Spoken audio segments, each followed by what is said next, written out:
પ્રશ્ન 1. બંધારણ સભાની પ્રથમ બેઠક ક્યારે મળી હતી? એ. 9 ડિસેમ્બર 1946. બી. 11 ડિસેમ્બર 1946. સી. 26 નવેમ્બર 1949. ડી. 26 જાન્યુઆરી 1950. આપડો સાચો જવાબ. 1. 9 ડિસેમ્બર 1946. બંધારણ સભાની પ્રથમ બેઠક 9 ડિસેમ્બર 1946 ના રોજ દિલ્હી ખાતે મળી હતી. આ બેઠકમાં ડો. સચ્ચિદાનંદ સિન્હાને કામચલાઉ પ્રમુખ તરીકે ચૂંટવામાં આવ્યા હતા. પ્રશ્ન 2. બંધારણ સભાની મુસદ્દા સમિતિ ડ્રાફ્ટિંગ કમિટી ના અધ્યક્ષ કોણ હતા? એ. ડો. રાજેન્દ્ર પ્રસાદ. બી. પંડિત જવાહરલાલ નહેરુ. સી. ડો. B. R. Ambedkar. D. Sardar Vallabhbhai Patel. આપડો સાચો જવાબ. સી. ડો. બી. આર. આંબેડકર 29 ઓગસ્ટ 1947 ના રોજ રચાયેલી 7 સભ્યોની મુસદ્દા ખરડા સમિતિના અધ્યક્ષ ડો. બાબા સાહેબ આંબેડકર હતા. તેથી તેમને ભારતીય બંધારણના ઘડવૈયા કહેવામાં આવે છે. પ્રશ્ન 3. ભારતીય બંધારણ ક્યારે સ્વીકારવામાં આવ્યું હતું? એ. 15 ઓગસ્ટ 1947. બી. 26 નવેમ્બર 1949. સી. 26 જાન્યુઆરી 1950. ડી. 30 જાન્યુઆરી 1948. આપડો સાચો જવાબ. બી. 26 નવેમ્બર 1949. 26 નવેમ્બર 1949 ના રોજ બંધારણ સભા દ્વારા બંધારણ પસાર કરી તેનો સ્વીકાર કરાયો હતો. આથી દર વર્ષે 26 નવેમ્બરને બંધારણ દિવસ કોન્સ્ટિટ્યુશન ડે તરીકે ઉજવાય છે. પ્રશ્ન 4. બંધારણના આમુખનો પ્રસ્તાવ બંધારણ સભામાં કોણે રજૂ કર્યો હતો? A. Mahatma Gandhi. B. Dr. B. R. Ambedkar. C. Pandit Jawaharlal Nehru. D. B. N. Rao. આપડો સાચો જવાબ. સી. પંડિત જવાહરલાલ નહેરુ. 13 ડિસેમ્બર 1946 ના રોજ જવાહરલાલ નહેરુએ ઐતિહાસિક ઉદ્દેશ્ય પ્રસ્તાવ રજૂ કર્યો હતો, જે પાછળથી બંધારણનું આમુખ બન્યું. પ્રશ્ન 5. બંધારણના આમુખમાં અત્યાર સુધી કેટલી વાર સુધારો કરવામાં આવ્યો છે? એ. એક પણ વાર નહીં. બી. માત્ર એક વાર. સી. 2 વાર. ડી. 3 વાર. સાચો જવાબ. બી. માત્ર એક વાર.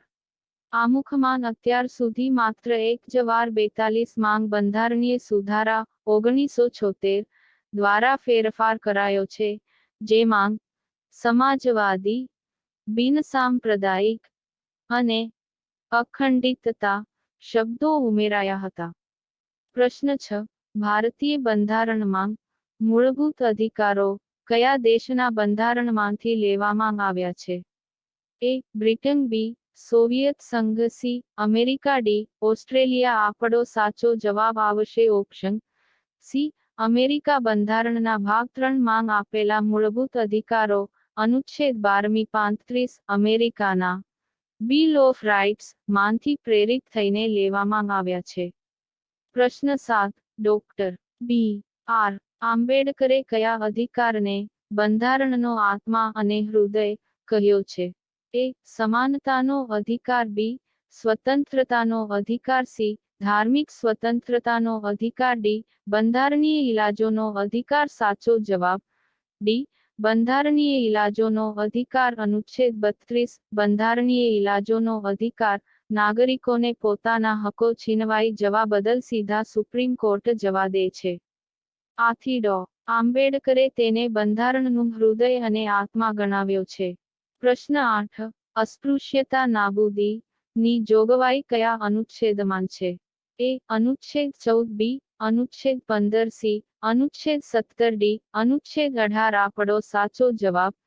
સી. અનુચ્છેદ 17. અનુચ્છેદ 17 હેઠળ અસ્પૃશ્યતા, છૂતાછૂત ના આચરણ પર સંપૂર્ણ પ્રતિબંધ મુકાયો છે અને તેને કાયદાકીય રીતે શિક્ષાપાત્ર ગુનો જાહેર કરાયો છે.